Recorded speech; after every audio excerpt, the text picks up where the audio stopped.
मोहनदास करमचंद गांधी। पता? सत्याग्रह आश्रम, अहमदाबाद। पेशा? किसान, बुनकर। उम्र? 53 साल।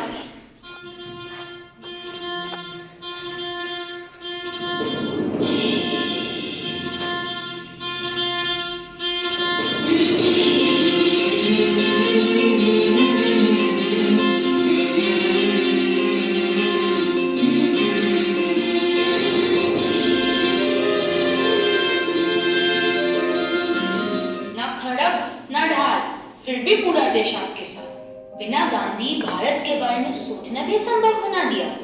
हम नई पीढ़ी के लोग ये समझना चाहते हैं कि कैसे आपने इस देश को जगा दिया। मोहन को अंधेरे से हमेशा डर लगता था। उसे लगता था कि रात के अंधेरे में कोई भूत आ जाएगा और उसे पकड़ लेगा। उस रात को बहुत अंधेरा था और उसे दूसरे कमरे में जाना था। उसने यत्न किया, परंतु वो अपनी जगह पर जम सा गया और उसका दिल जोर से धड़कने लगा। उसकी दाई अम्मा दरवाजे के पास ही खड़ी थी। उसने हंसकर पूछा, क्या हुआ बेटा? दाई, मुझे बहुत डर लग रहा है। किस बात का डर बेटा? देखो कितना अंधेरा है, मुझे भूतों से डर लगता है। अंधेरे में वो मुझे पकड़ लेंगे। मोहन की आवाज डर के मारे कांप रही थी। रंभा ने प्यार से उसके सर पे हाथ फेरा। अरे, अंधेरे से भी कोई डरता है? मेरी बात सुनो, राम जी को याद करो, फिर कोई भूत तुम्हारे पास नहीं आएगा। कोई तुम्हारा बाल भी बांका नहीं कर पाएगा। राम जी तुम्हारी रक्षा करेंगे। सच? राम जी मेरी रक्षा करेंगे? तो फिर मैं राम जी के नाम का जाप करूंगा। रंभा की बातों ने मोहन को साहस दिया और वो राम नाम जपते हुए कमरे से बाहर निकला। और उस दिन से न मोहन कभी घबराया और न उसने कभी खुद को अकेला पाया। राम जी जो उनके साथ थे और इसी विश्वास ने गांधी जी को पूरे जीवन ताकत दिया।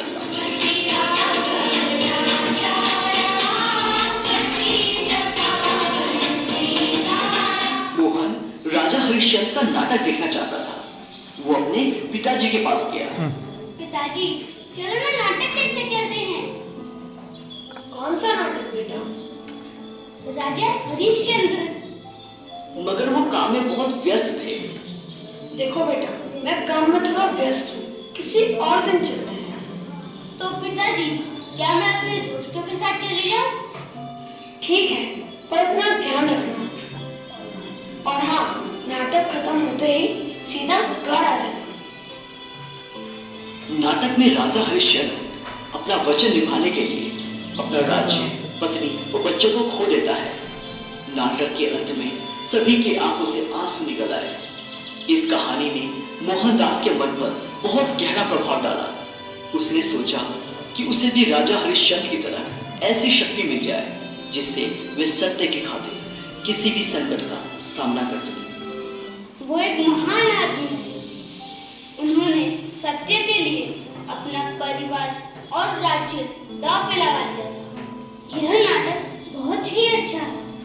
उन्होंने मुझे सत्य की ताकत दिखाई। हम सभी को उनकी तरह सत्यमय जीवन जीना चाहिए। ये तो असंभव है मोहन। क्यों असंभव? क्यों? हम जैसे लोगों के लिए ऐसा जीवन बिताना कठिन है। पहले भगवान पर विश्वास होना चाहिए, फिर कड़ी मेहनत से हम अपना जीवन सत्यमय कर सकते हैं।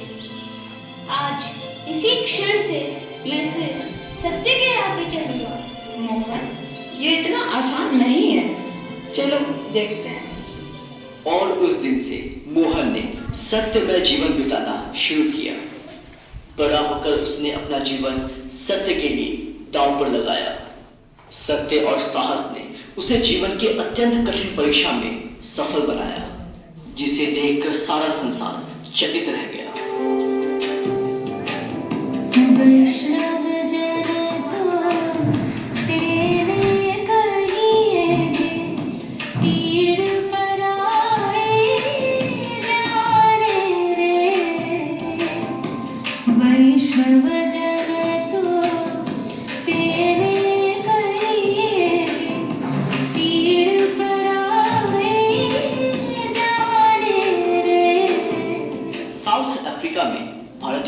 शुद्ध समझा जाता था तथा हीनता से देखा जाता था और उन्हें कूली बुलाया जाता था। जल्द ही गांधी जी को भी यह अनुभव सहना पड़ा।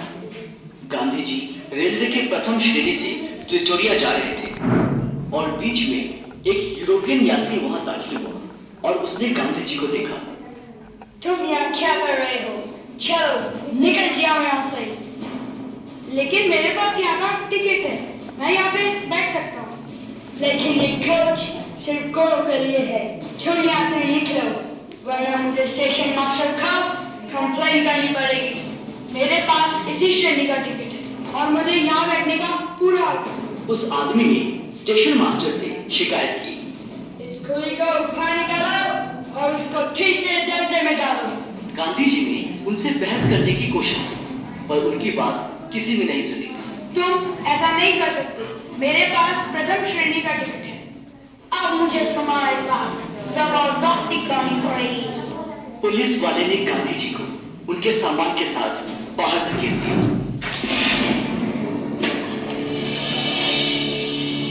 ट्रेन चली गई। गांधी जी ने कड़ी सर्दी में रात गुजारी, लेकिन उन्होंने अपने सामान को छुआ तक नहीं। इस घटना ने उनके जीवन का रास्ता ही बदल दिया। उन्होंने ऐसे अन्याय के विरुद्ध सत्य के हथियार का प्रयोग किया और आगे इसी हथियार को सत्याग्रह का नाम दिया गया।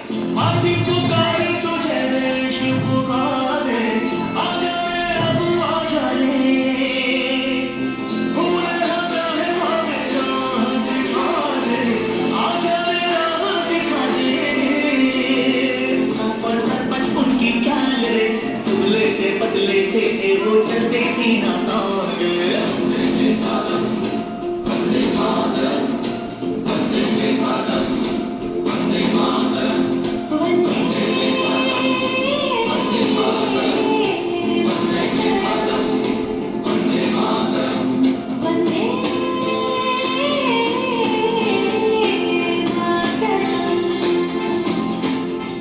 गांधी जी से मिलना बच्चों को बहुत अच्छा लगता था।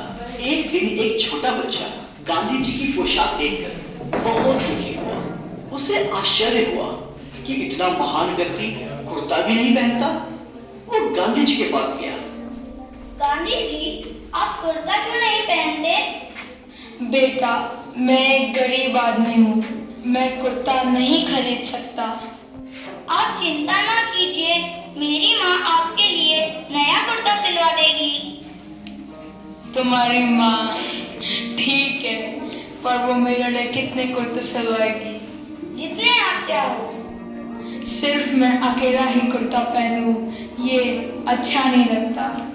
मेरा परिवार बहुत बड़ा है बेटा। क्या तुम्हारी माँ मेरे 40 करोड़ भाई बहनों के लिए कुर्ते सिलवाएंगी? वो लड़का एकदम सोच में पड़ गया। उसे ये एहसास हुआ कि गांधी जी पूरे देश को अपना परिवार मानते हैं और खुद को उस परिवार का एक मुख्य सारे देशवासी